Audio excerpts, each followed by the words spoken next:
எங்கள் ரத்தம் கொதிக்கின்றது. 27 வயது திருப்பூர் பெண்ணுக்கு நடைபெற்ற இந்த அவலத்தை நினைக்கும் போது நெஞ்சம் உலுக்குவதாக ஷேரன் ஏஞ்சல் தெரிவித்துள்ளார். My heart goes out to the parents.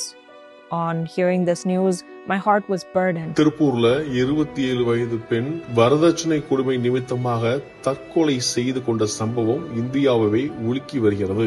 இந்த சம்பவத்திற்கு கடுமையான கண்டனம் தெரிவித்துள்ளார் ஷேரன். Her voice note is truly crushing.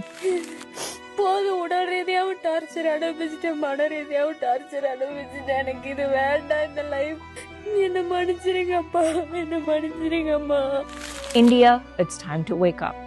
It's time to stop with the obsession of the big Indian wedding. Girls are killing themselves. We are losing lives. If you're a young girl watching this, this is my message to you. Suicide is not the answer. There are plenty of young women who have fought this battle for you and succeeded. So walk in their footsteps. நம் இந்திய நாட்டில் பெற்றோர்கள் பெண்ணிற்கு பணமோ பொருளோ வாழ்க்கையல்ல, மதிப்பும் மரியாதைதான் வாழ்க்கையின் அடிப்படை. துன்புறுத்தலை தாங்க வேண்டிய அவசியமில்லை. தன்னம்பிக்கையுடன் எதிர்கொள்ள கற்றுக் கொடுக்க வேண்டும். ஒரு நாள் விழாவுக்காக ஆடம்பர திருமணம் தற்பொழுது பலரின் வாழ்க்கையை கேள்விக்குறியாக்கி வருகிறது என குரல் எழுப்பியுள்ளார்.